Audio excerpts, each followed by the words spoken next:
The mission is to discover people who actually have principles that are not for sale, who will do the right thing rather than talk about it.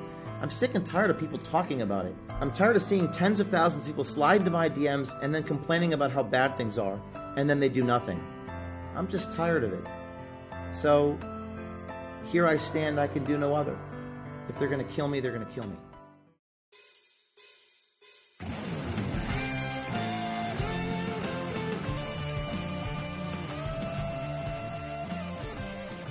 After the Project Veritas directed evolution Pfizer story hit, a source provided blood specimen samples and sent them to Veritas tips at protonmail.com. I took screenshots of these, which I kept, and I made sure to leave the source anonymous. This is a photo of a normal, unvaccinated blood sample, and this is a photo of vaccinated blood. As you can see, the vaccinated samples are forming granulations. Even to the untrained eye, something is clearly wrong here. Project Veritas never brought these blood samples to the attention of the public. In my view, this was so fucked up, and I couldn't even believe it was real. These are the blood clot samples that were sent to Project Veritas used in the funeral fund investigation. The embalmer who sent these said he had never seen anything like this in the 10 plus years that he worked. I'm delighted to welcome Mr. John O'Looney the funeral director from Milton Keynes Family Funeral Services Limited. Now, we started talking because we've got a mutual concern about these white fibrous clots that are coming out of the circulatory system of many deceased individuals. So these white clots, just to be clear, the first time you can remember seeing them was 2021, not 2020, and never before that. No, and I've got so in the 18 years that I've been a funeral director, 7 of those years were spent working for the coroner. So my job was body recovery, and I would recover people in all different various states. And whilst I wouldn't know the Latin term for every ligament and nerve, I could tell you what's normal and what isn't normal. And I've got a BIE registered embalmer who works for me full time, who's done 22 years, and he's never seen them before 2021. No. Mm-hmm. So some people think they've seen some small ones in 2020, but that's not your experience. It's 2021 they started, midway through 2021. Yes, 100%. Yeah, and that just happens to correlate with being 6 months after the onset of the some therapeutic intervention or other. 100%. Yeah, that I can tell you. I definitely believe that's what's causing this.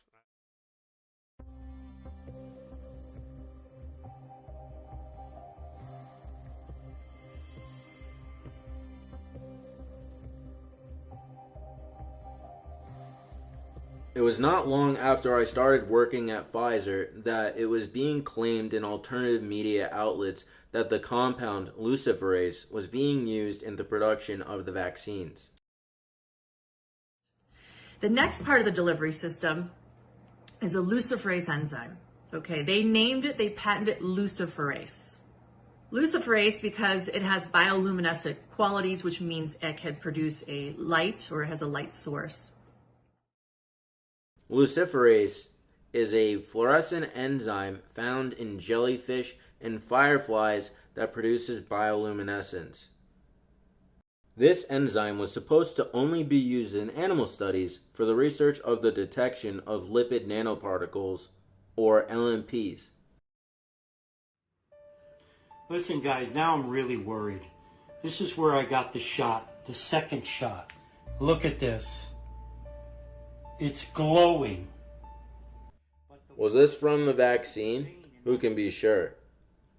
What I can absolutely affirm to you is that the vials I worked with indeed glowed, and you can kind of see it here.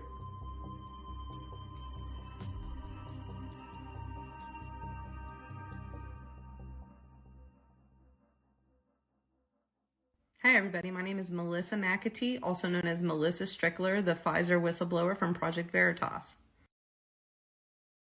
I worked at Pfizer for almost 10 years, 5 years as a quality auditor.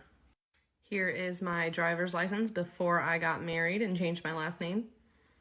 Here is my work badge with my pre-marriage name. Here is the backside to show that it is Pfizer property, and my CDA sticker, which proves that I can deal with controlled drugs. Here's an extremely embarrassing photo of me at work wearing that badge.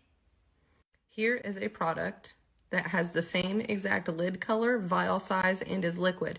It is on the exact same light test table that I always light tested at as a quality auditor. Normal looking solution. Almost all product looks like this.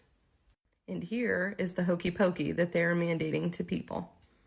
Notice anything funny about that solution? It's glowing.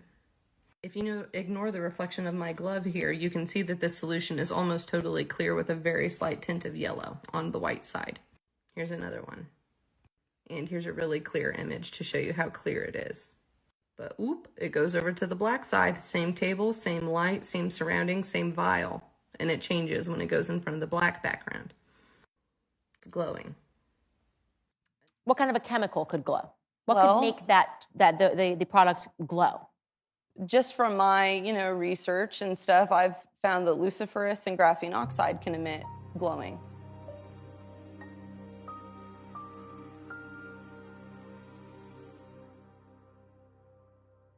The other big thing I discovered was with the LMPs.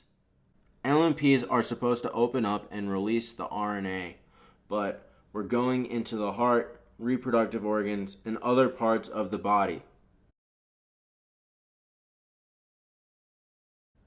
The only problem is that's not supposed to happen.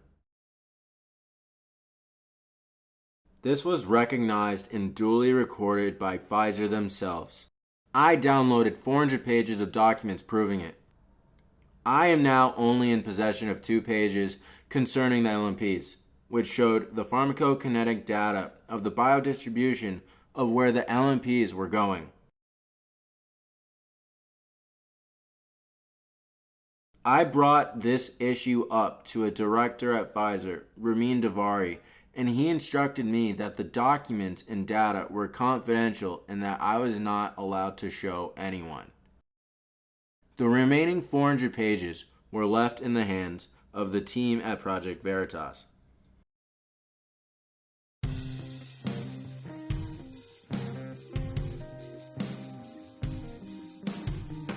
There's a 9 terabyte file of evidence that Veritas is sitting on from all the recording that I was doing. During my time inside Pfizer, I obtained a ridiculous amount of footage, and being completely naive, gave all of it over to Project Veritas.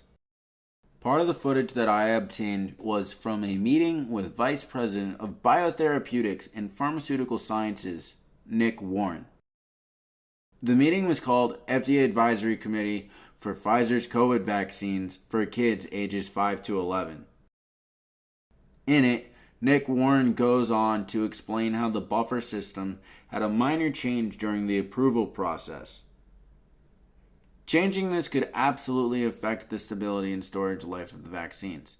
Thank you, Dr. Gruber. My name is Nick Warren, and I'm in Biotherapeutics Pharmaceutical Sciences. We explored a number of alternate buffer systems to enhance the stability of the RNA LNP product, as well as to allow for lower concentrations to be made available. We have performed an extensive comparability evaluation comparing the 2 formulations and have found them to be biochemically and pharmaceutically comparable. The only change is in the formulation, which is the last step of the product manufacture. I brought all of this up to Nick Warren in detailed notes when I had my meeting with him the first week of November. Within the first 5 minutes, he said that he had gamed the FDA through lying by omission and by not discussing the clinical data related to this new formulation. I actually had 2 meetings with Nick Warren. In the second meeting, after he admitted that Pfizer had gamed the FDA, I went in with a copious amount of notes ready to drill him on this point. Even writing in the margins the questions, how else can we game the FDA? And don't we tell them what to do?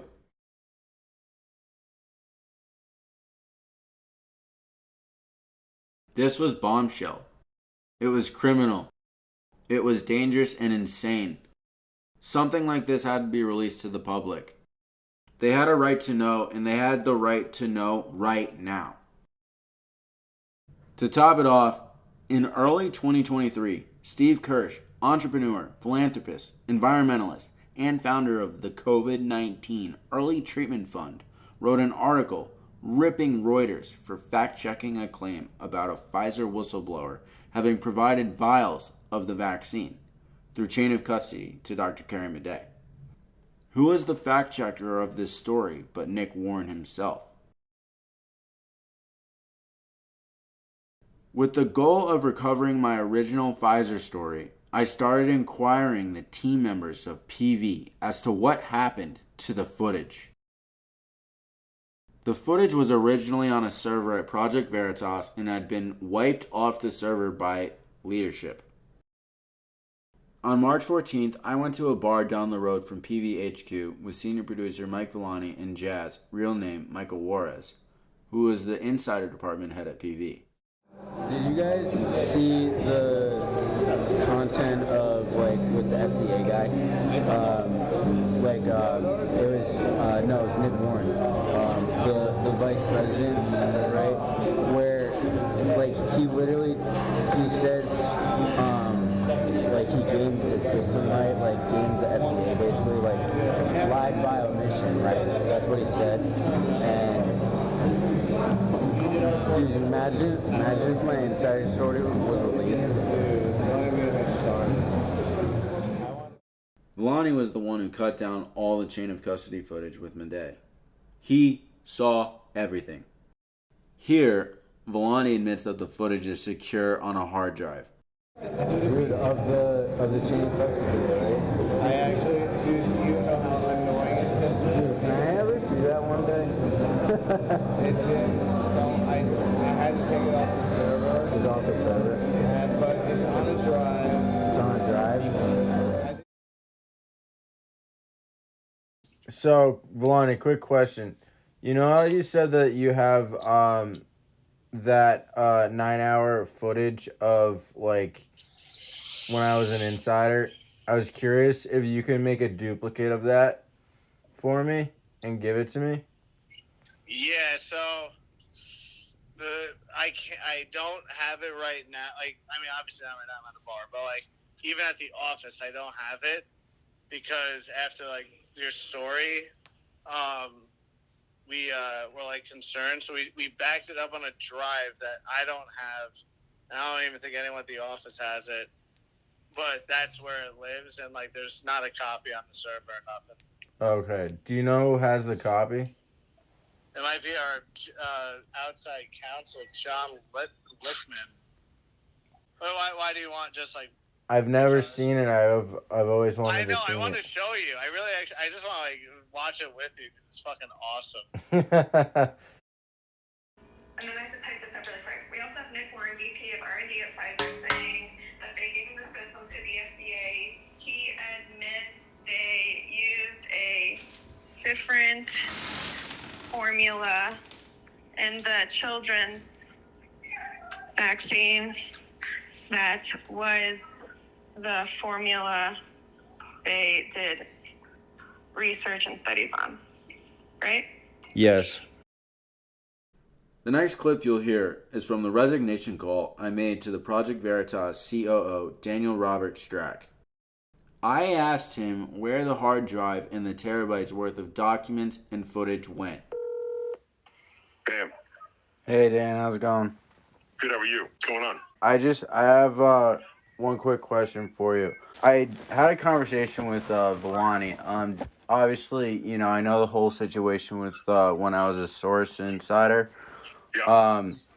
The information that I obtained, it was moved off the server. I was just curious where it actually is now. With legal. It's with legal? Okay. Yep. All right. Is it with outside counsel or inside counsel? Outside. Why? Oh, I'm just curious. All right. Well. All good. Everything else good? Yeah. All right. And I would it's obviously tough to say this, but I wanted to let you know that I'm resigning. You are. Yeah. Unfortunately. I also have the recording of me speaking with Nathaniel, aka Carrot Top, an intern at PV, who eventually went to OMG and was James's right-hand man, who said that Hannah Giles was told to leave the Massachusetts footage alone. And then she said, she also talked about your footage in Massachusetts. And James said this. She also brought up Bam's footage in Mass. I told her to leave it alone. She said she's being asked about it. Interesting. James, you were saying Massachusetts. I still want to get that content again. I know. I want to publish the content. I just don't want us to go to jail. But lying to the FDA. Oh, of just like how this, the story of how your content never made it out when it should have. Yeah, well, I mean, it sucks. I mean, I don't know. I was just acting in, like, good faith. I didn't even know I was breaking any laws. I was just, like, I know. Don't beat yourself up. I know, but listen, you have to understand the content is dated. I saw, and what happens if that I don't know. Like, if this, I don't know. It's, the longer you sit on this, the longer it looks bad. Agreed. And that's why it'll probably never see the light of day as far as the legal opinion. They said, like, this, not to touch it with a 10-foot pole. And look, they're involved with remember the Albert Bourla video not that long ago of them working with the FBI to stop the spread of misinformation. I mean, they're literally just waiting for us to fuck up. Waiting for it. And we would hand it to them on a fucking platter. And I hate to say it. And that's what I said on the call. I was like, I fucking hate to say this, but the content is strong. But I believe the risk is higher now. I really do. And it took hearing the lawyer's comments to, like, really drill that home, because he's like, no, you just pissed off the bear.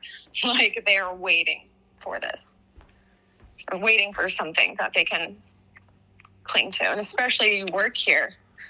Now that's like, they would love to destroy you and be like, oh, look, so not only did they do that, they, hired him, and then he went and got this other Pfizer story, and, like, this is the guy. Well, they would make an example out of you. I'm just saying, like, who would we give this to that isn't, like, corrupt, that would just be able to... Nobody's to be trusted with this besides us. There's nobody. Anybody that, if this goes out, you're compromised. And not just, like, if we got something again legally, it'd be completely different if we're willing to burn you. But it's not just burning you. You'll be burned and then tracked down and then deposed, and we'll all be deposed, and then the truth will come out. One ugly way, potentially destroying, all of our, you're in jail, a couple other people in jail. I don't know what to say about it. The way I look at it is I'm like a whistleblower standpoint, like. Are you suggesting you're going to blow the whistle on us? No. I'm saying, like, I was trying to blow the whistle on Pfizer, and then I couldn't. I know. And you're the most ballsy bro there ever was. And that's why I even told them on the call. I was like, guys, Bam's brave. Like, I know you guys are... I'm just letting you know, if Bam were on the call, he wouldn't be tolerating this part of the conversation well. Because I was like, Bam's brave. That's not... he would sacrifice himself for this. Okay? But that's when we were all like, yeah, but it's like, we don't want that for you, and we also want to continue operating. I spoke with insider agent at PV and OMG, Jasper, who admitted that the footage is still out there and probably in the hands of PV board member Matt Tiermond. Just remember, because I care about you, and because I care that this could create more danger for you. because the Massachusetts tapes are still out there. The Massachusetts what? Microscope. The microscope tapes. So. Where are they? Well, obviously, only Lord God willing, only PV has them, but there's a big chance Matt Tierman does too. Interesting. Matt is a very well-connected fellow, with all sorts of ties in Washington and other places, let's just say. On the 23rd of March, I overheard James and Nightingale talking about the terabyte of data, and quickly whipped out my phone and grabbed a recording of the conversation. You can hear Nightingale mention that me even asking about it was suspicious. So what did Scott want? I don't want to scare you. He's just... Scott is just wild. He's paranoid. A terabyte of data and he wanted to... Pop your trunk. You're because you asked about your content. Pop your trunk. Yeah.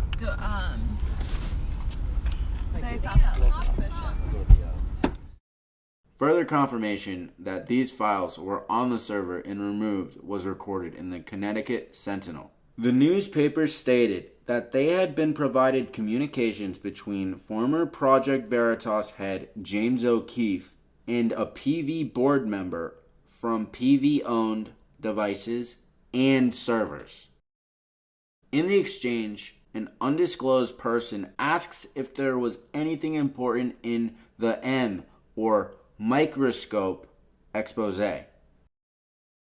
James O'Keefe is recorded saying, "This is a cut-down version of the most newsworthy content." This most newsworthy content is on a hard drive and in the possession of PV legal counsel, and that is where it will stay until PV and their lawyers decide to do the right thing and allow the public to see what I witnessed and recorded. Unfortunately, until then, we can file this under the category of the things you never saw. Project Veritas will never shy away from exposing the truth to the American public. Our job is never done. Stay tuned.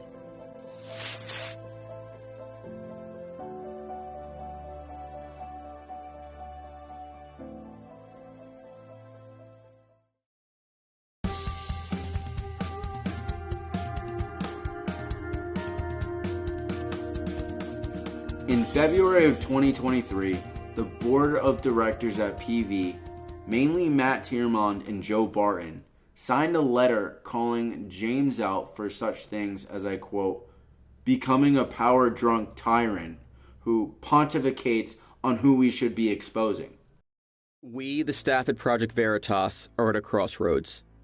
High-level disputes between our leader and founder, James O'Keefe, and the volunteer board of directors who are responsible for oversight of the nonprofit have resulted in James no longer being here. James is not only the founder of Project Veritas, but the creative visionary of our mission. This devastated us and the audience we exist for. James hasn't resigned, nor was he fired. These events confuse and they hurt us, leaving all of us in a state of limbo. On Sunday, February 5th, a board member requested my presence at his home. He informed me, quote, "You had nothing to do, James, with this Pfizer story," unquote. Perplexed by this, I took out my iPad and showed him a video of myself confronting the Pfizer executive, which had 11 million views on YouTube. He responded, quote, "But that was after the undercover video had already been done," unquote. I pointed out that the brave journalist, and many of you know who this person is, I'm not going to name anyone, who recorded the interaction was someone that I had to sit down over a year prior, remember, over dinner, for hours, talking off the proverbial ledge, insisting he take the long, arduous road to get the story about Pfizer, and indeed he did. With the company falling apart, I knew that I was going to need to leave Project Veritas, as it was obvious that James was on his way out and I knew my story wasn't finished. I was offered a role in James's new journalistic firm, the O'Keefe Media Group. It was sort of a gun-to-my-head situation. I either took the job or I was basically out. I decided I needed to continue to have access to James, and my story wasn't finished, so I followed him to OMG. And that person now works for me, by the way, at OMG.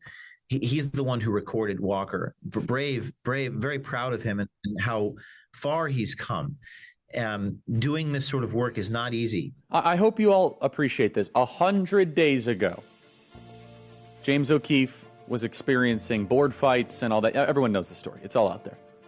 100 days later, James O'Keefe is laying shots on target against a $10 trillion company. That's unbelievable. To be able to get the reporters, to get the story out there, I mean, this guy is a magician. I have been defamed, arrested, raided, and ultimately removed from the organization I spent so much time developing credibility of. We are going to build an army of investigators and exposers. They have awakened a sleeping giant. I'm back. Remaining by my side are a small, tight-knit group of the most elite journalists in the world. Exposing corruption requires standing up to power because power hates sunlight. We are sunlight. Welcome to the O'Keefe Media Group, where we will never be shut down because not only do I own it, but you own it too. Support us and sponsor our army of journalists by becoming a founding member today.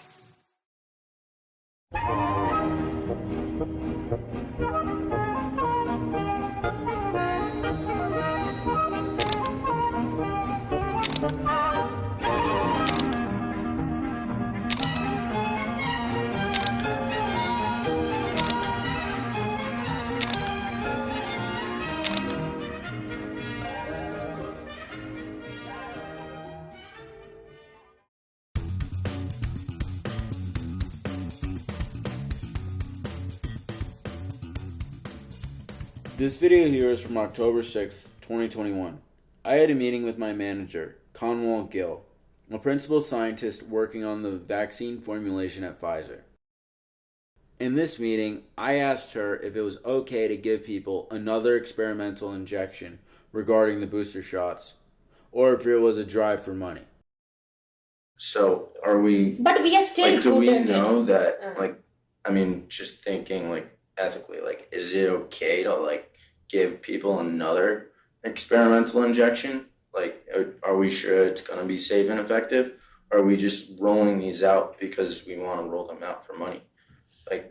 Yeah. This is a real-time data that we are generating. We don't even know.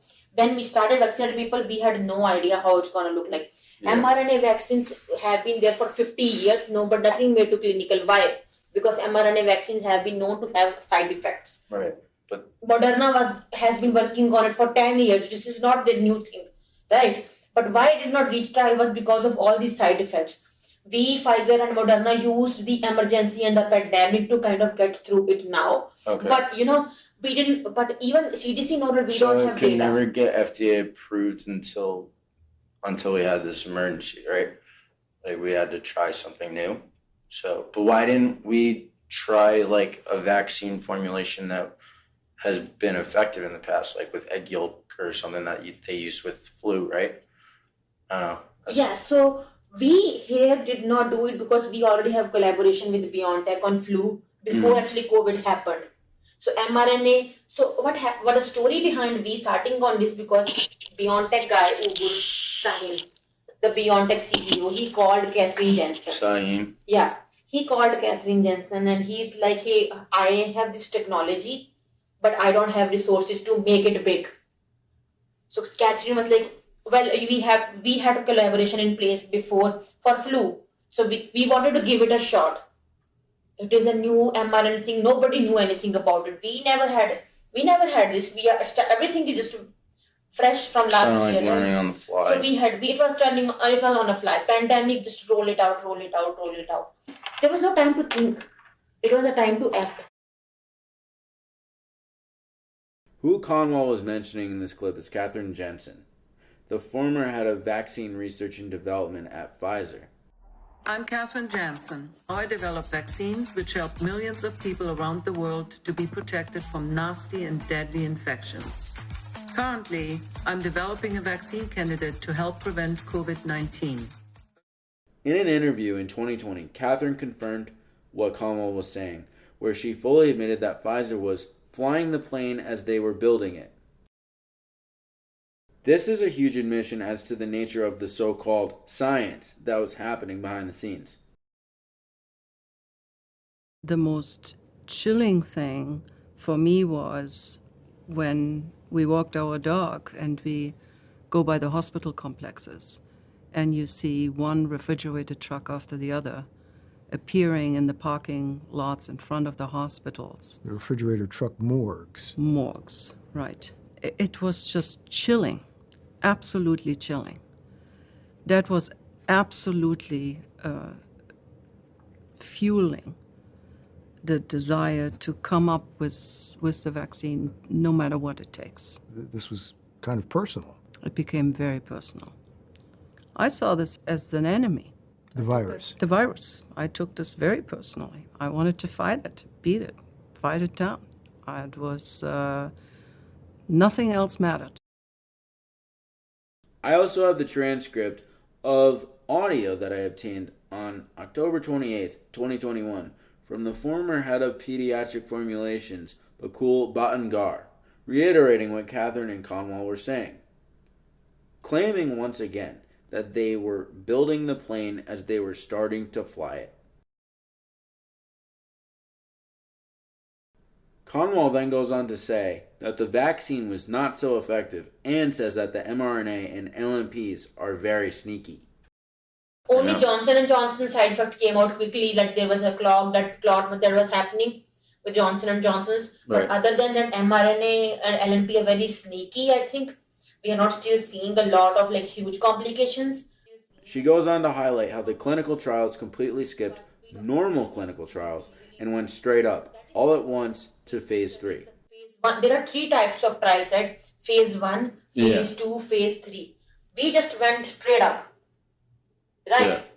We just did this, but this is why it takes 10 years for a vaccine to come out. Yeah. It takes years of, observation, blah, blah, blah, 1, then 2 and 3. Here we are doing everything at the same time. So everybody is as puzzled. Yeah. Nobody has 100, even Pfizer CEO and even Ugo Sahin won't have answers. Because they are like looking at it, closely watching it. At this point, that's all we can do. And I feel like, it's also becoming a money game.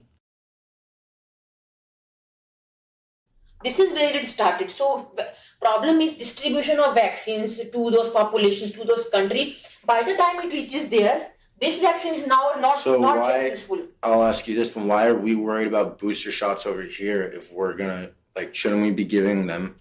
Of course, but there's so much of politics, right? This is Ramin Davari, the pharmaceutical formulation scientist from Pfizer, one of the head honchos of the COVID-19 formulation team. This clip was from October 21st, 2021. Just listen to what he has to say about the safety issues of the vaccine. My mother called me 2 days ago and said that her therapist's friend told her that her friend took a booster shot and died the same day, I think, in her bathroom. I don't know if it was Pfizer, but the only booster shot so far is from Pfizer. So, I mean, well, it must have been Pfizer. And I'm just, concerned that, she was relatively old. She was 77, apparently. But, I mean, it's kind of scary to me.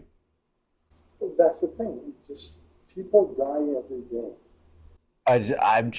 I think it's something that we should look into and make sure that the boosters people are looking into it. Yeah. It's just not our job to look into that. Yeah. But there are people within Pfizer, all the political people. Okay.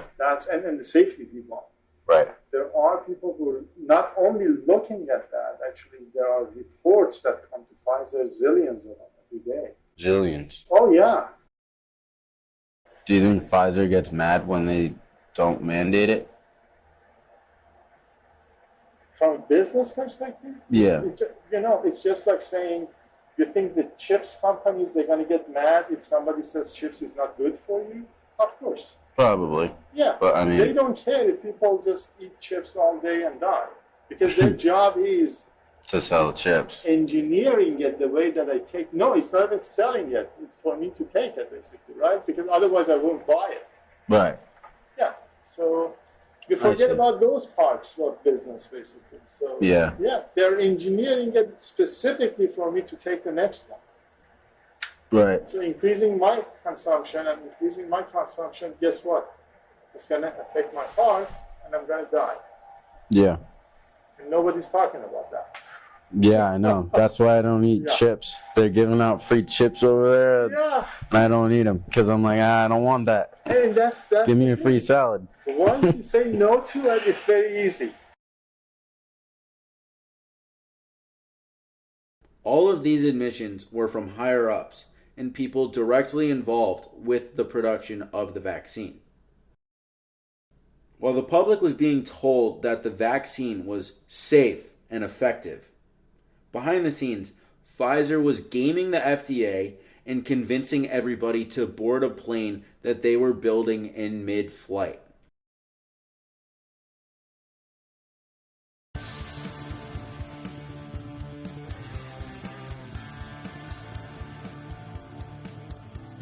There were several other stories that I thought were absolutely bombshell that were buried by James and his organizations.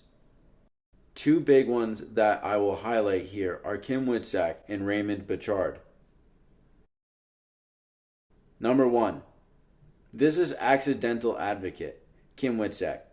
She's the co-founder of Woody Matters, a nonprofit organization dedicated to advocating for a stronger FDA and drug safety system, and is on the FDA Advisory Committee for Psychopharmacologic Drugs. OMG had me fly to Minneapolis to meet Kim, and when I sat down to dinner with her, she had me in tears. I will let Kim tell her story herself. Sure. Well, I call myself the accidental advocate because I never chose to do this work, and sometimes our greatest purposes choose us. And I was married back in 2003 to my best friend, my husband of 10 years. On August 6, 2003, I got a call that forever changed my life. Woody Witzak had a life to be envied. He's not giving up easy. A life of adventure, a loving wife, a job as vice president of sales. On August 6th, he was found hanging from the rafters of his garage, dead at 37. Woody he's a statistic. His wife blames these. Woody's doctor gave him Zoloft to help ease stress and sleeplessness. And Woody wasn't depressed. Woody had no history of depression or any other mental illness. Woody had just started his dream job with a startup company and was having trouble sleeping. And so he did, he just did what he would have done, which is like, hey, doc, I'm not sleeping. And the doctor gave him a 3-week sample pack of an antidepressant, Zoloft. And 5 weeks after Woody started Zoloft, Kim got a phone call. They're like, Woody's dead. I'm like, and I start screaming. I'm like, what do you mean Woody's dead? This doesn't make any sense. Kim and her brother-in-law Eric spend days researching the possible link between antidepressants and suicide. Kim says the pill took her husband away. Intuitively, in every part of my body, I knew there's no way Woody would take his own life. So really, my brother-in-law Googled that night, Googled Zoloft and suicide, and literally we had no idea that in 1991, the FDA held hearings on the link between violence and suicide and Prozac. And at that time, all of the committee members voted, they said, nope, we don't see any, there's no link. Meanwhile, we now get Zoloft on the market. We have Paxil on the market. It gets approved for kids. And that is really the scenario of what was going on in 2003 when my husband died tragically. Today, she filed a lawsuit against Pfizer. It claims Pfizer knew Zoloft was unsafe and claims the company had not told Woody's doctor, or any doctor, about the possibility of suicide. These documents were all sealed. I mean, they were sealed. Pfizer, for many years, argued that they were trade secret, but the federal judge in my case looked at it and said, this isn't federal, these aren't trade secrets. You know, the documents that they got out from under seal showed a very, very different story than what we were being told. I didn't realize that even fluoxetine, which is Prozac, in Germany, it initially was never approved for two reasons: lack of efficacy and risk of suicide. That was in the 80s. Pfizer had a Zoloft prosecutor manual that was in their files, that they were helping to create a prosecutor manual. And that was from like 1998. There's a whole history of these medications. After years of public pressure, in 2004, the Food and Drug Administration finally shattered psychiatry's hype when it ordered its strongest warning, a black box, added to antidepressant packaging, warning parents that the drugs could cause their children to commit suicide. One of the ones that was actually kept from the public is a side effect called akathisia. Akathisia is like an internal agitation where you just want to like scratch it out of you. You're constantly moving. Where are you going? Huh? You gonna be okay? And literally one of the documents that was Pfizer Chief Medical Officer, Dr. Roger Lane, had written an article discussing what akathisia is in a journal that is public.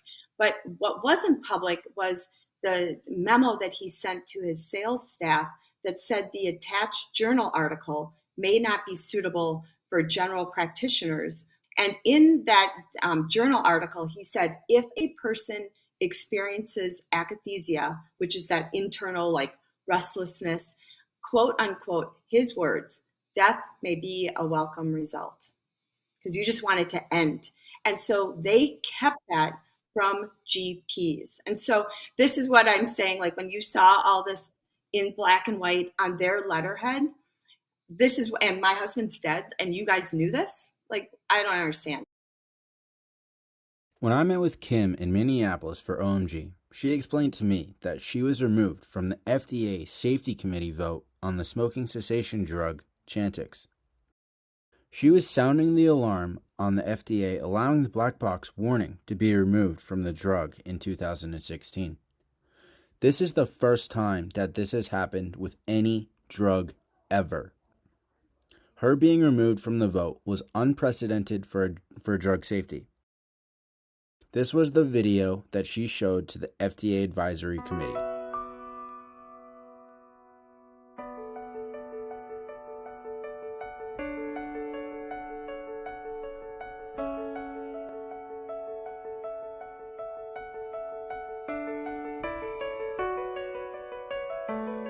After starting Chantix, I contemplated suicide for the first time in my life.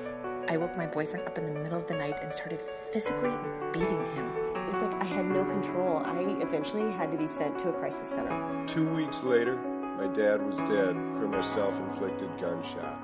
I had a horrible nightmare that I was lying. I became depressed for no apparent reason. I thought I might go crazy. After taking Chantix, I became paranoid. I began to have suicidal thoughts and incredible death. 1 more week. 3 weeks after my son started to began acting after a week of taking Chantix, I lost my mind. Right up the bed, looking around for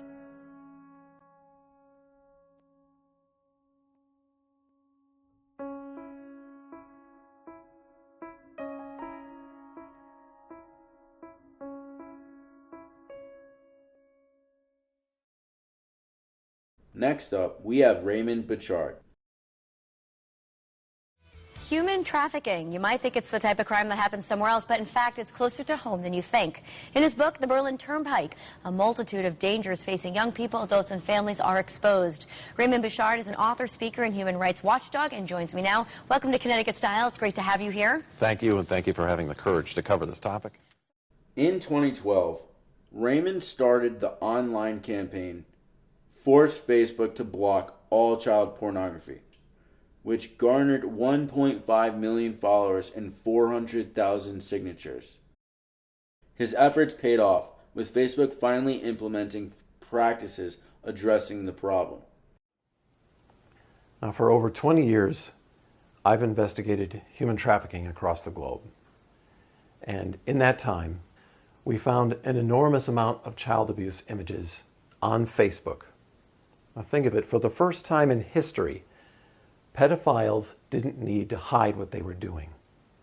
Across language barriers, across borders, across the world, these people were gathering on Facebook, validating each other, enabling each other. Essentially, in a nutshell, Ray uncovered on Twitter exactly what he uncovered on Facebook a decade earlier: an entire network of human trafficking. James sat down with Ray and ended up creating a well-cut and well-edited video detailing exactly what he found, how he found it, and just the kind of filth that was on there. Data left me tied up in the woods and told strangers where to find me. Camping with my daughter went great. Well, I just hope that whoever finds her takes good care of her from here on out, because she's not my problem anymore. I've had my fun with her, plus my wife just recently gave birth, so I've got a new fresh toy to play with. All these search terms are allowed. Slave master, and you can see what they've done to the word women here. Worthless, object, mutt, error, nothing. So Twitter is a vehicle for human trafficking. Human trafficking. Mm-hmm. No doubt. Now, these are all live. All of these terms I took from posts on Twitter. Mm-hmm. And you've got nude teen, young porn, and you've got some kind of coded words like petite or teeny, tiny, things like that. But if we click on any of these, let's say teen slut, it just brings us directly to Twitter and all of the posts that have that involved. This girl's been written on, and then of course the services that you can go through. So as I was looking at how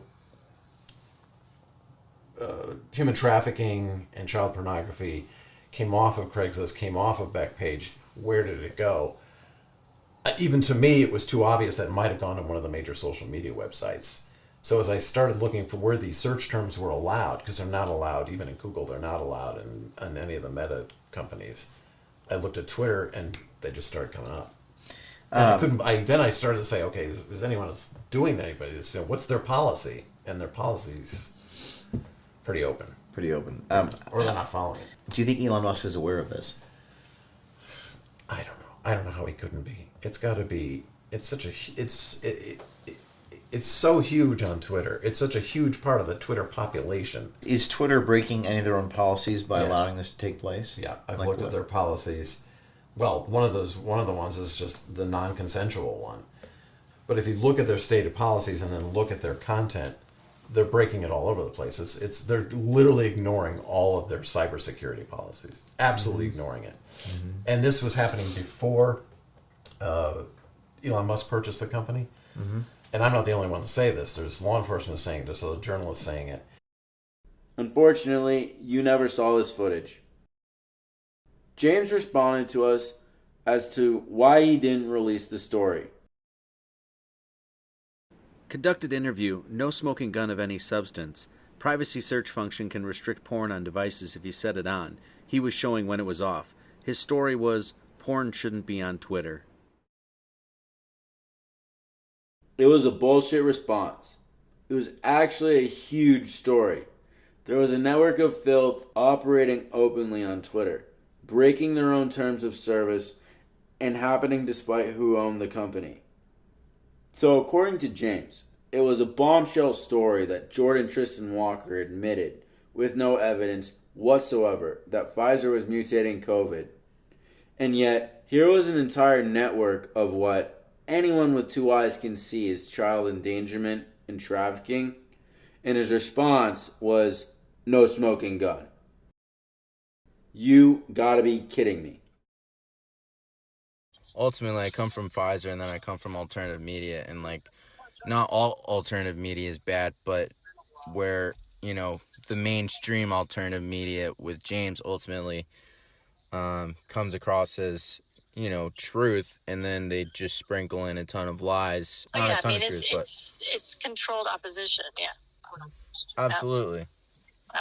Absolutely. They were there just to bait everybody that's a whistleblower, and then able to control anything that was coming from the whistleblower. That was their job, and that's still their job. They don't care who they hurt along the way.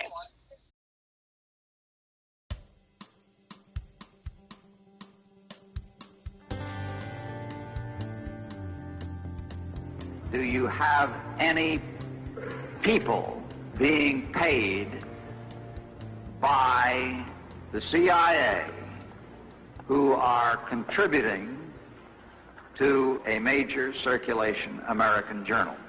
We do have people who submit pieces to American journals. Do you have any people paid by the CIA who are working for television networks?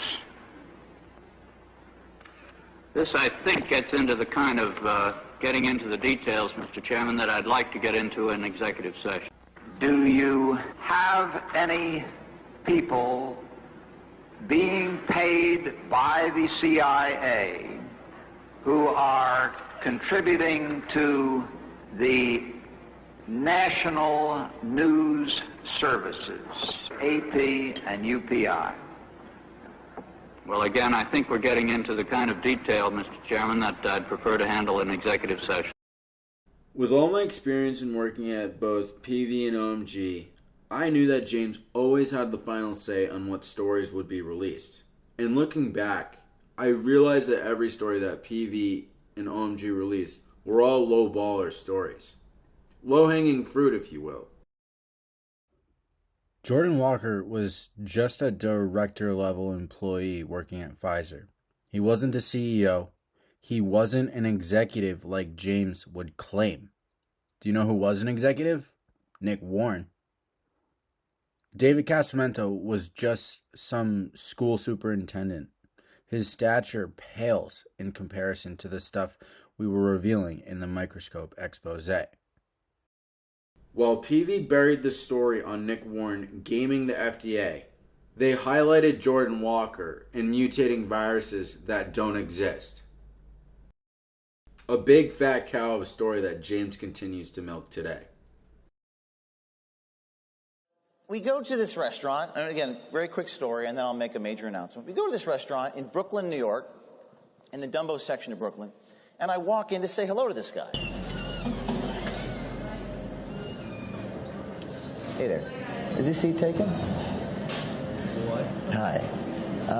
You work for Pfizer. My question for you is, why does Pfizer want to hide from the public the fact that they're mutating the COVID viruses? Is this real life? This is absurd. Why does Pfizer want to hide from the public that they're mutating the COVID virus? Oh my God. You're on video. You're on video. Pfizer ultimately is thinking about mutating the COVID virus. What is going on here? As far as I could tell, this was the role that James O'Keefe was playing. It was all theater. He was filtering out the gold while peddling lumps of coal. The reality is that the undercover information I obtained in December of 2021, while the boosters and mandates were in full swing, would have blown the whole vaccine agenda wide open. The bombshell material I got was utterly diffused by the celebrated and lauded king of investigative journalism himself. What is my experience with James O'Keefe? He is a wolf in sheep's clothing. I became absolutely convinced that James O'Keefe was part of some sort of version of Operation Mockingbird. And welcome to our video on Operation Mockingbird, the top-secret CIA program that ran from the 1950s to the 1970s. The goal of the program was to infiltrate and influence media outlets in order to shape public opinion and spread propaganda. The CIA used a variety of tactics to achieve this goal, including bribing journalists and editors, creating fake news stories, and even establishing entire media organizations as fronts for the agency. One of the most well-known examples of Operation Mockingbird Mockingbird was the CIA's involvement in the creation of the New York Times Foreign News Service. In the 1950s, the CIA recruited foreign journalists and used them to spread propaganda and disseminate information that was favorable to the agency. The CIA also had ties to various other media outlets, including CBS, NBC, and Time magazine. These media organizations were used as a platform for the CIA to spread propaganda and manipulate public opinion. In many cases, the CIA even had direct control over the content that was published in these outlets. It's important to remember the history of Operation Mockingbird and to be aware of the ways in which the media can be used to shape public opinion and spread propaganda. The sharing of biased and false news has become all too common on social media. More alarming, some media outlets publish these same fake stories without checking facts first. The sharing of biased and false news has become all too common on social media. More alarming, some media outlets publish these stories simply aren't true without checking facts first. Unfortunately, some members of the media use their platforms to push their own personal bias and agenda to control exactly what people think, and this is extremely dangerous to our democracy. Despite its end, the legacy of Operation Mockingbird lives on, and many people believe that the CIA and other government agencies still have a significant influence on the media and use propaganda and disinformation to shape public opinion. If Operation Mockingbird is still in effect, and if there are journalists working within our media today that are there to distract and deceive us, then James O'Keefe fits the mold beautifully. In 1977, Carl Bernstein wrote an article in Rolling Stone. It was titled "The CIA and the Media." Bernstein claimed that the CIA secretly bankrolled foreign press services. They were both in English and foreign languages. They provided excellent cover for CIA operatives. These reports led to a series of congressional investigations. They were conducted in the 1970s under the Church Committee. You know, Carl Bernstein wrote an article about Mockingbird around 1975 or 76 in Rolling Stone. And at that point, I think there were some 400 editors, journalists, from all the largest publications. The New York Times had been compromised. The high-level people at those journals were working for the agency or had signed secrecy agreements with those agencies, with the CIA, and at CBS, ABC, NBC, high-level journalists. So today, today that's going on. After 75, when it all came out, during the Church Committee hearings, the CIA promised that it would no longer compromise American journalists. It continued the program to compromise journalists all over the world, and today the CIA is the biggest funder of journalism in the world. On April 20th, 2022, at Dartmouth College, James O'Keefe gave a presentation entitled, "What is Truth?"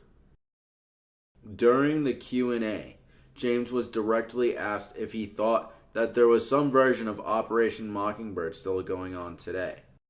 My question was, do you believe there's some version of Operation Mockingbird still going on today with regards to the Russian-Ukrainian war? And there's been some, like RT's been taken down from YouTube. And do you have any opinion on that?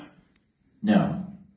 See, this is what I don't do. Unlike the guy at the Dartmouth, I don't opine on things I know nothing about. I like to keep it to the facts. It's very straightforward. And that's why I made that article the basis of my presentation, because it is the problem we have in society.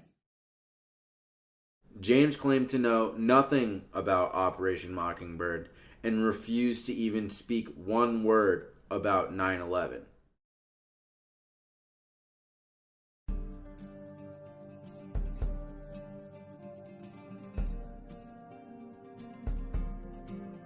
One of my associates who I worked with for years, Alicia Nightingale Gamble, just so happens to be the wife of Brian Gamble.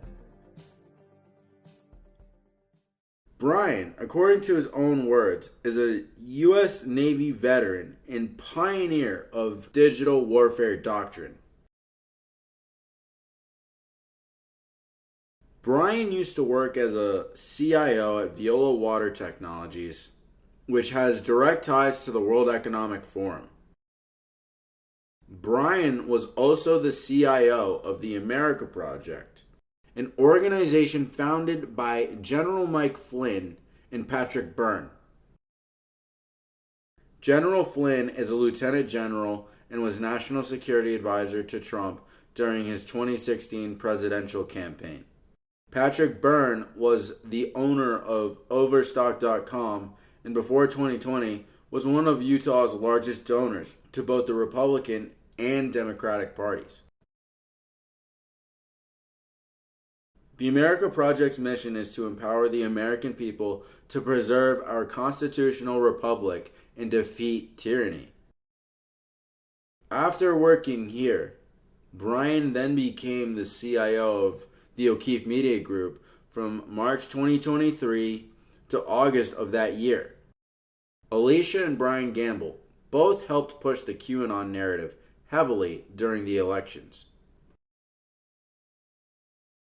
Nightingale went under the name Redshift Reality and was openly promoting QAnon gatherings and the movement.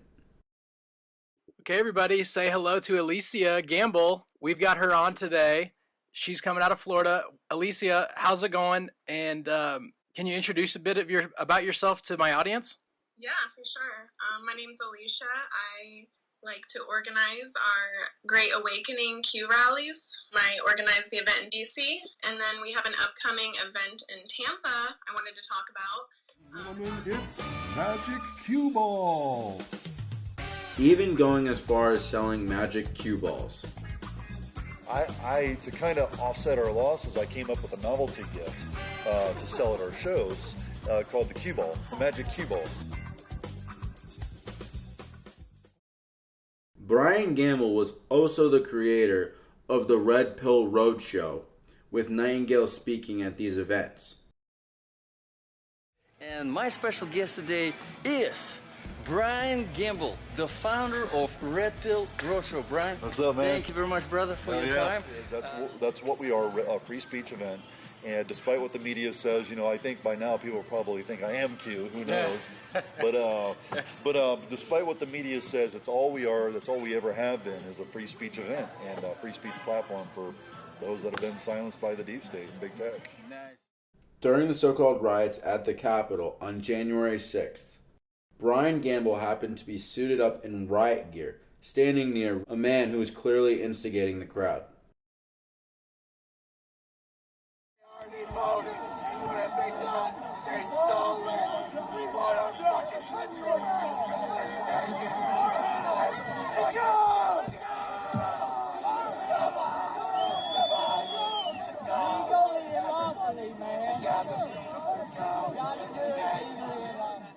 At the first breach of the barriers at the White House, who was there but Brian Gamble himself?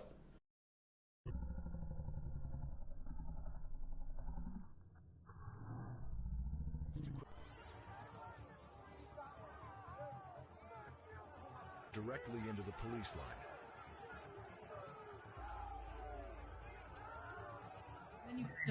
They weren't very prepared.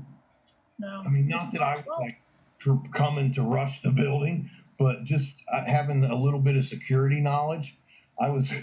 They weren't very prepared, were they? We were like, man, that looks a weak spot right there. And then we would say it to ourselves, and then it wasn't 2 minutes later that they're... What's up, everybody? Brian here. Quick video to drop. Lynn Wood apparently dropped a post about me in Telegram. My phone sounds like a pinball machine. Everybody's letting me know this. Thank you for that. And Lynn Wood, interestingly enough, is asking about me being at the Capitol on January 6th. He has my phone number. So why he didn't just pick up the phone and ask me personally about what I was doing there at the Capitol on January 6th, I find that interesting. Why was Brian at the Capitol? And why is he dressed in SWAT gear? This is undercover footage of Nightingale going on several meetings with New York Times national security reporter Matthew Rosenberg. In this footage, you'll see that they talk about how January 6th was not that scary, and Rosenberg claims that there were FBI informants in the crowd.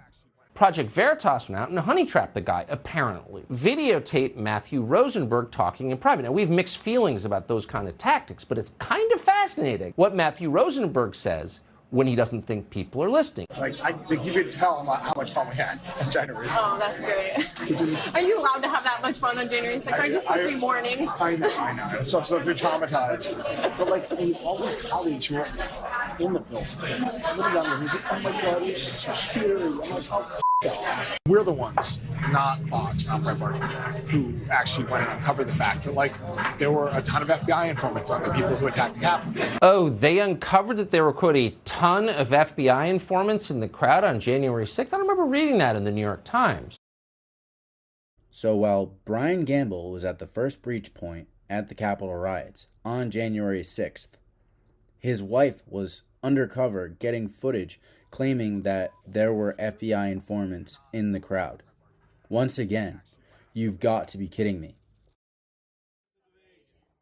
Both Brian and General Flynn have said they did not believe in the QAnon conspiracy, and yet Flynn's family once put out a video announcing the famous Q slogan, "Where we go one, we go all. Where we go one, we go all. God bless America. God bless America." and Brian is hosting events promoting it. How did Brian end up working with Flynn and James O'Keefe?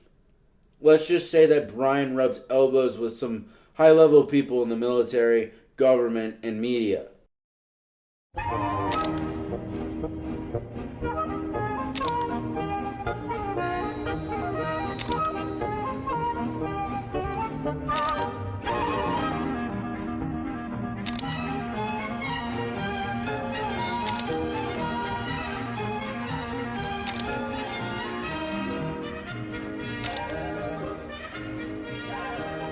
And I've always had a problem with shutting up. It's always been my Achilles heel in life. I can't just shut my mouth. The CIA claimed that they ended Operation Mockingbird. But did they really? The military has a name for fake news. It's called IIA Operations, Interactive Internet Activities. The military uses Interactive Internet Activities, or IIA, as the psychological operations nomenclature for a tactical social media warfare program. Department of Defense Information Operations Joint Publications 3-12.2 Psychological Operations dated the 7th of January 2010. It defines interactive internet activities as follows. A. Psychological operations and computer network operations. CNO supports PSYOP with dissemination assets to include interactive internet activities. CNO activities can deny or degrade an adversary's ability to access, report, and process information. This capability supports PSYOP by providing access to digital media within the information environment to reach intended targets. When you watch any social media influencer of any status, always in your mind must be the concept of IIA operations. Limited release or limited hangout, controlled release, suppression, containment, redirection, misdirection of information into meaningless manufactured online issues, arguments and circular dead ends that exhaust and confuse. The aim? To never allow diverse, meaningful information to become direct, meaningful political power and movements at the grassroots level that have concrete effects in the public domain. The CIA promised that it would no longer compromise American journalists. It continued the program to compromise journalists all over the world, and today the CIA is the biggest funder of journalism in the world. The only thing I knew anymore is that I didn't know. I didn't know who to trust anymore, and that was the most heartbreaking thing of all. There is the potential that literally everyone that I worked with was some sort of political operative, knowingly or unknowingly.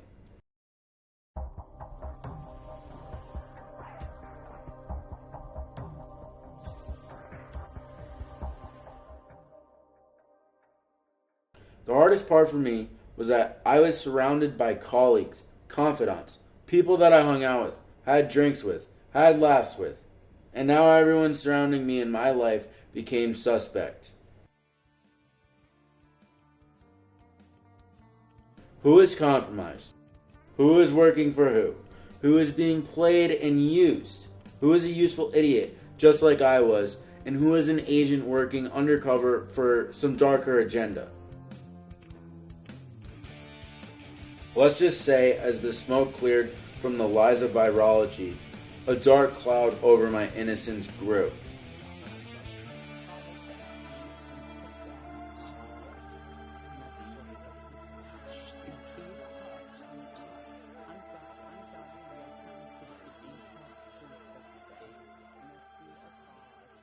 What is the Bohemian Grove? Well, it's a kind of summer camp for the powerful, an all-male gathering in great secrecy. More from Dennis Murphy. George Shultz, Henry Kissinger, and West German Chancellor Schmidt arrived by car. The chairman of General Motors and U.S. Steel came in by private jet. If you would look at the guest list over a period of 5 years, I don't think there would be anybody of any importance in America who was missing from that list. Cabinet officers and captains of industry are going to summer camp at Bohemian Grove, an all-male retreat secluded in the Redwood Forest 2 hours north of San Francisco. Outsiders are not invited. What's hidden away is a little bit of Boy Scout camp and a lot of fraternity hokum. There are rituals, bonfires, and the burning of effigies. The members live in lodges with names like Wolf and Caveman. Gerald Ford, Henry Kissinger, William French Smith, and George Shultz are bunkmates at Mandalay Camp. A campground statue reminds Bohemians to keep their mouths shut about the Grove. The Bohemian Grove that I attend, one time at a time, the Easterners and the others that come there, but it is the most faggot goddamn thing you will ever imagine. The San Francisco crowd that goes in there. It's just terrible. The Bohemian Grove is a heavily restricted 2,700-acre campground in Northern California, where in mid-July of each year, a 2-week encampment of some of the most prominent men in the world meet. Have you been there for the ceremony with the cremation of care? Frankly, I don't think that's something I need to talk to you about. Well, I'm Alex Jones, and I snuck in there in 2000. I'm the guy that blew it wide open and got the video. It's been on national TV. Well, I disrespect you for that. You do? I do. Thus buried across the shadowy tide, in all the ancient majesty of death, no art enemy of beauty. Not for thee that has been tribute, or the restful train. Fire shall have its will of thee, and all the winds make merry with thy dust. Begone, dull care. Fire shall have its will of thee. Begone, dull care, and all the winds make merry with thy dust. Hail, fellowship's eternal flame. Once again, midsummer sets us free.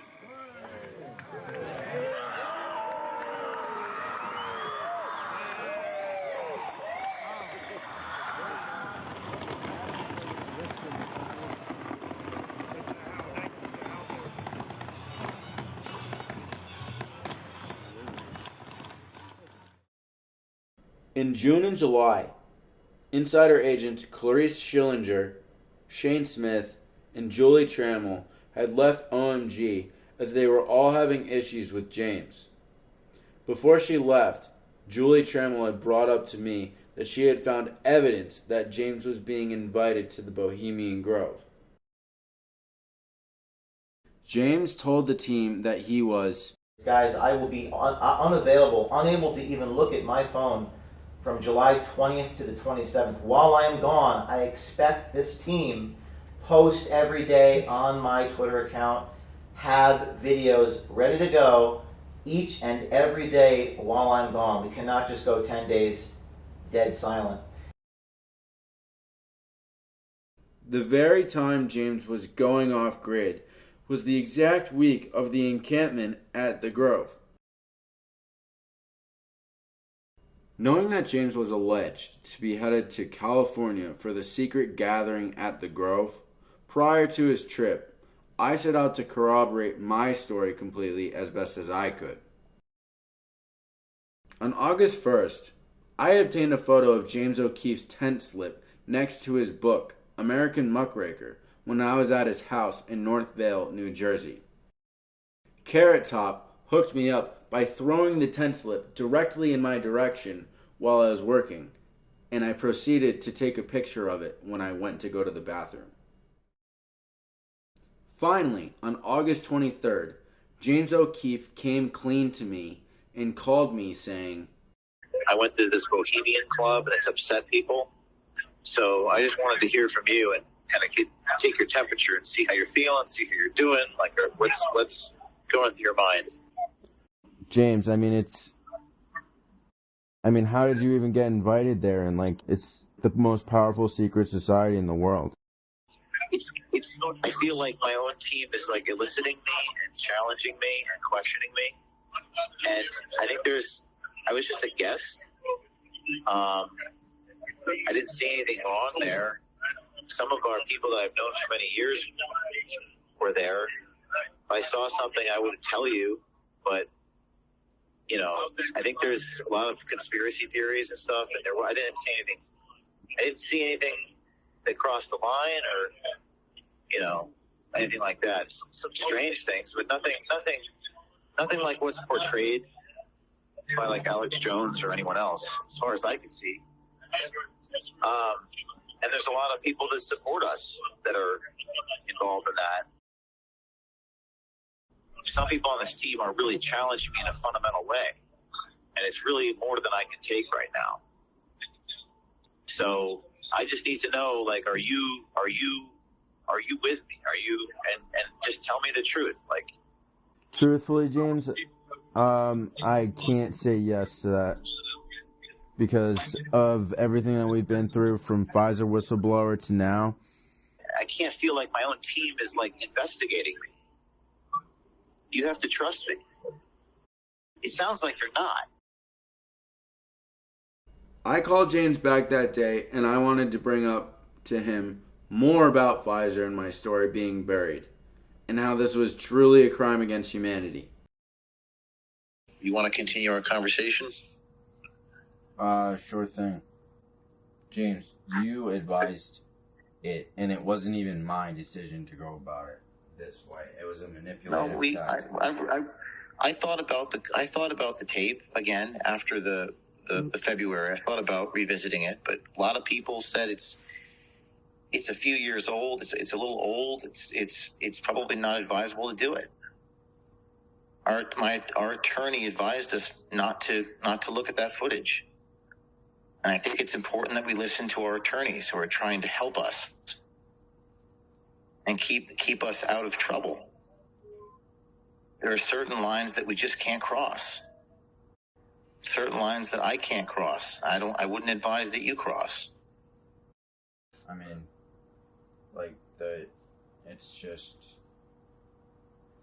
It's been a lot, and I was the golden ticket, Willy Wonka of whistleblowers.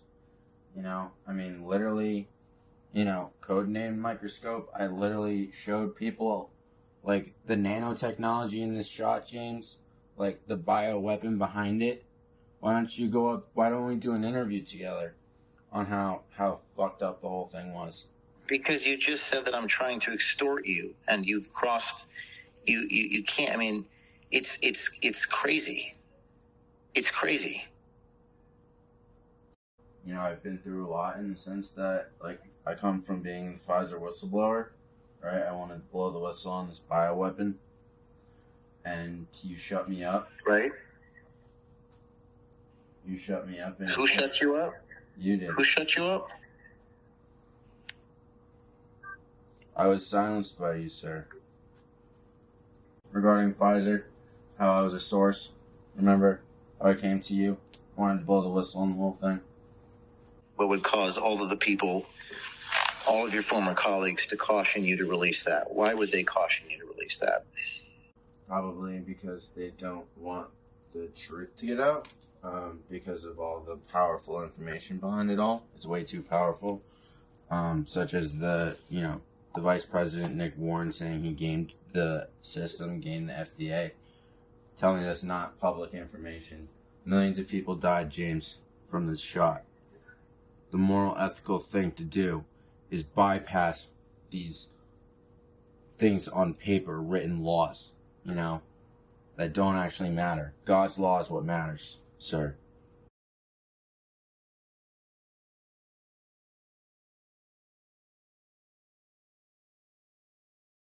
On July 13th, James and I went for a walk in the woods near his house in Northvale, New Jersey. You went through what you went through, you got that information, and even if it isn't released, like the video of what you did, like you can even write about it, although that might be an issue. What, the microscope stuff? Yeah. And I was just talking to him about things like you. I remember when I met you in that restaurant, and I remember like talking to you. I remember thinking, this guy probably thinks I'm a dick.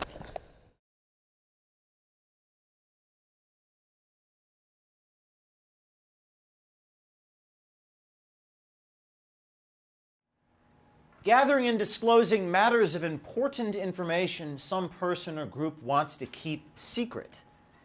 Things that are hidden from public view.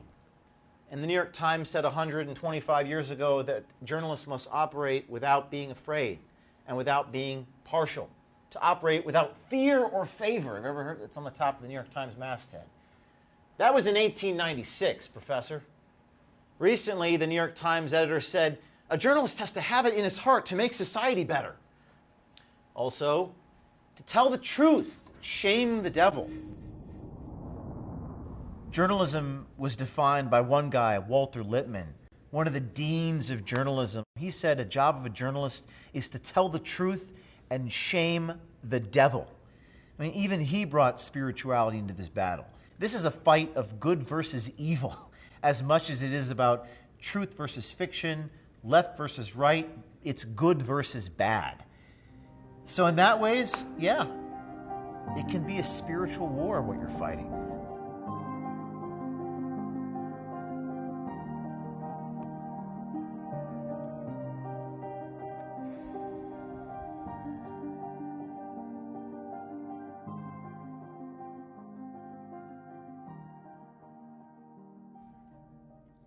I just want to leave one last message to the audience. Truth is love, and love is truth. Thank you for watching my story. Please share it with the world. I do not mean any malice or harm to anybody that is portrayed in this film, such as my old colleagues, Conwall Gill, Ramin Daivari, Nick Warren, or my other team members at Pfizer. As a team member of the Pharmaceutical Research and Development Analytical team, I knew that there was clearly something wrong with the vaccine rollout. And I feel that I have blood on my hands from working on this vaccine. In spiritual law, the law is to do no harm. I simply was doing what I was doing because God placed me in a position to help people wake up to the dangers of the COVID-19 vaccine.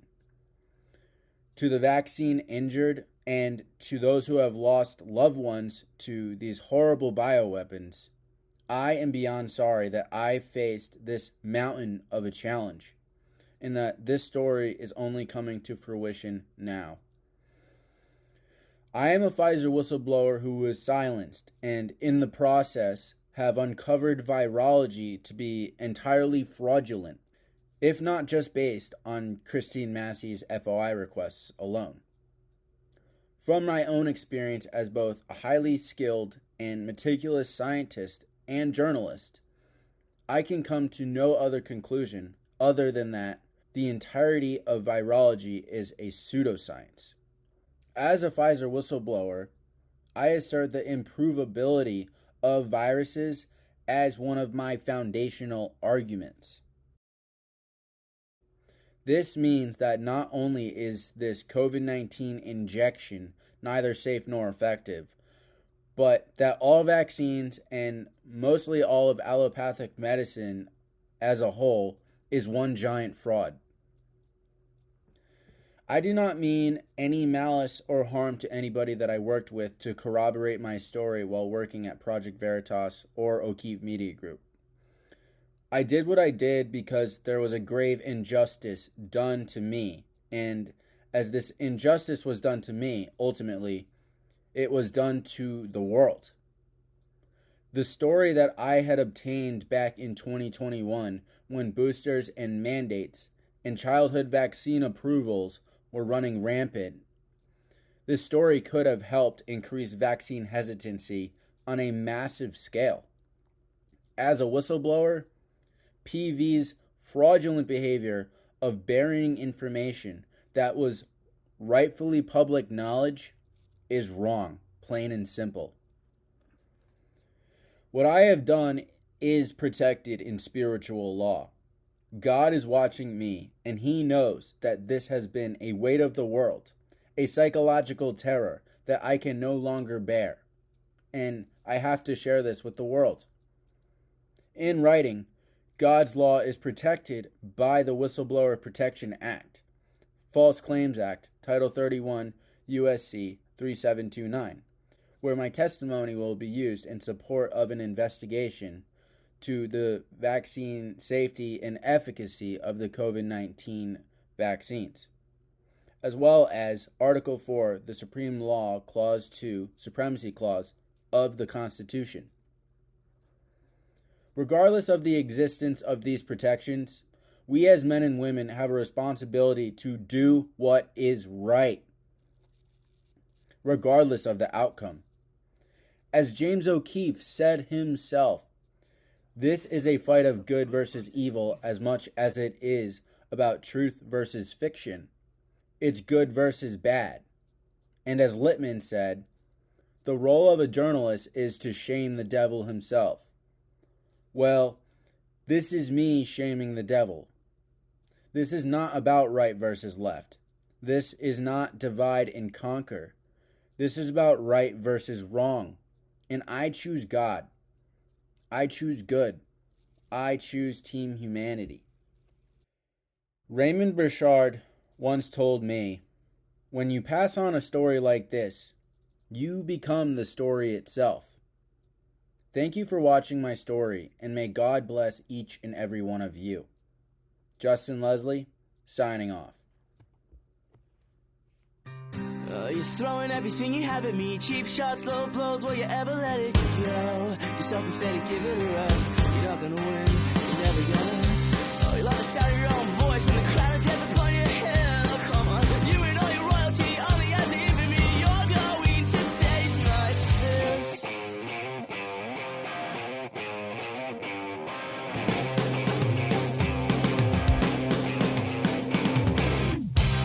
You're so good at stretching the truth into a sugar-coated lie. Everyone takes a bite. I have been dining with the enemy. It was a wolf in sheep's clothing. Now it's so clear to me. Oh, I've had enough of your games. If you're not trembling, you better be. 'Cause we're gonna be the end of you. I've had enough of your games. I'm gonna show them who you are. I can tell you right now, it won't be pretty. I can convince anyone anything, provoking the anger of a jealous God. Still you spin a web of lies, fear, lust, pride, greed, and shame. You said no one, oh you said no one escapes the pain. I've had enough of your games. If you're not trembling, you better be. 'Cause we're gonna be the end of you. I've had enough of your games. I'm gonna show them who you are. I can tell you right now, it won't be pretty. I went to this Bohemian Club and it's upset people. So I just wanted to hear from you and kind of take your temperature and see how you're feeling, see how you're doing.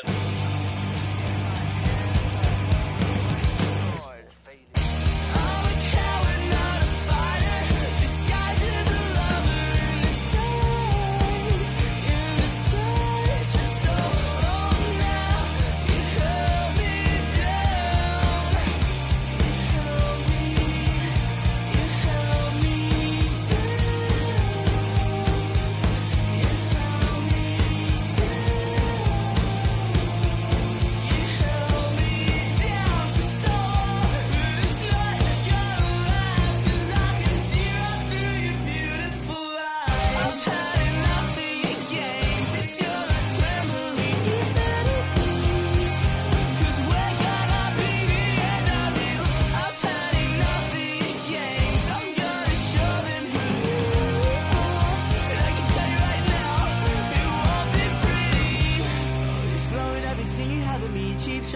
blows, will you ever let it go? You're so pathetic, give it a rest. You're not gonna win, you're never gonna. What is he doing? He's shaking his head and calling complaint. Where's he going? He's going to jail. Every time. Every time.